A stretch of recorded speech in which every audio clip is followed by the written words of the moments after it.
रस्त्यावर निर्माण होणाऱ्या धुळीचा बंदोबस्त करून वाढते प्रदूषण थांबवण्यासाठी उपाययोजना करा या प्रमुख मागणीसाठी मंगळवारी पाढेघर गव्हाण फाटा दरम्यानच्या राष्ट्रीय महामार्गावर उरण सामाजिक संस्थेच्या वतीने निदर्शने करण्यात आली।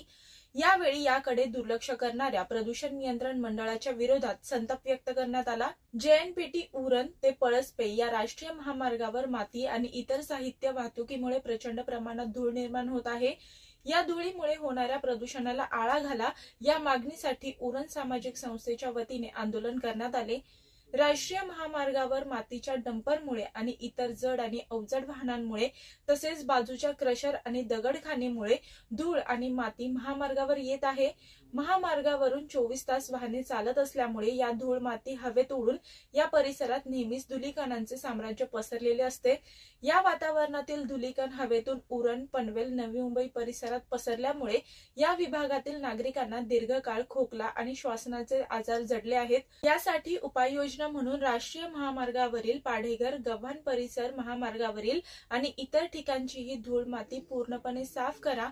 धूळ माती पडणारा रस्ता नियमितपणे पाण्याने धुवून काढा। गव्हाण फाटा परिसरातील क्रशर, दगडखानीचे धूळ महामार्गावर पडू नये यासाठी त्या ठिकाणी पार्टिशन लावण्यात यावे आदी मागण्या करण्यात आल्या आहेत।